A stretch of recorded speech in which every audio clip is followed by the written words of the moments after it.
एक गांव में रामेश्वर अपने परिवार के साथ रहता था।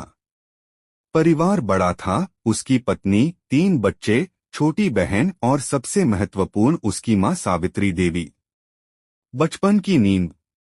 सावित्री देवी ने जीवन भर अपने बच्चों की परवरिश की।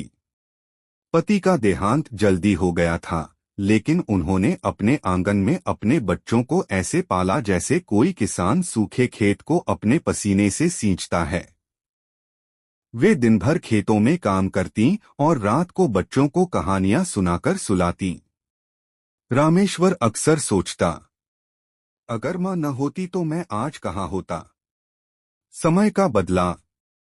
धीरे धीरे रामेश्वर बड़ा हुआ, पढ़ लिख कर नौकरी करने लगा और गांव में सबसे अच्छा घर बनवाया। परिवार में अब सुख सुविधाएं थीं।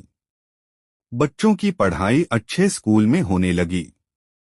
पर जैसे जैसे जीवन बदल रहा था, घर के रिश्तों का रंग भी बदल रहा था। रामेश्वर की पत्नी को लगता था कि बूढ़ी माँ अब घर के काम की नहीं रही। कभी उनके खाने पर ताने देती, कभी उनके कपड़ों को लेकर मजाक उड़ाती। बच्चे भी धीरे धीरे दादी से दूर होने लगे। मोबाइल और टीवी ने उन्हें कहानियों से, दादी की गोद से दूर कर दिया। माँ का मौन।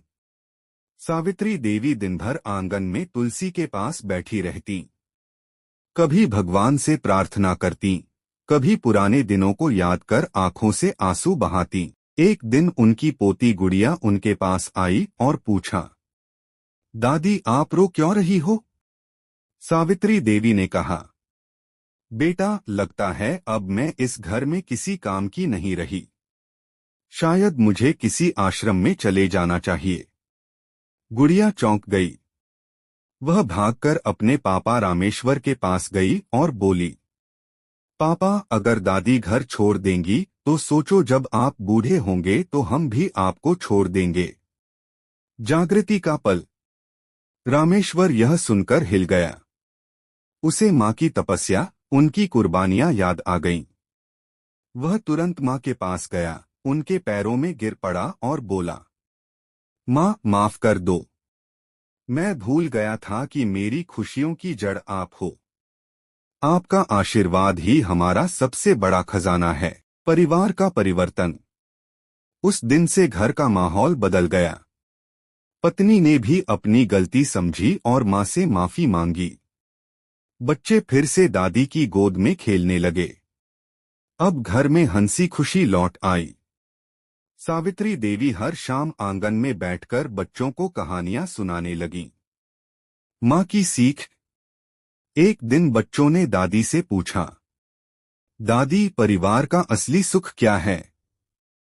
सावित्री देवी ने मुस्कुराकर कहा, बेटा परिवार तभी सुखी होता है जब सब एक दूसरे को सम्मान दें।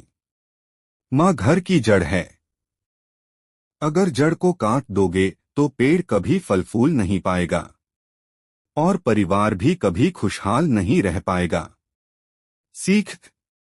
एक माँ सिर्फ जननी नहीं बल्कि पूरे परिवार की धड़कन है। 2 परिवार की खुशहाली आपसी सम्मान और प्यार से ही संभव है। 3 जो माँ बाप ने हमें दिया उसका बदला हम कभी नहीं चुका सकते, लेकिन उन्हें इज्जत देकर जरूर लौटा सकते हैं।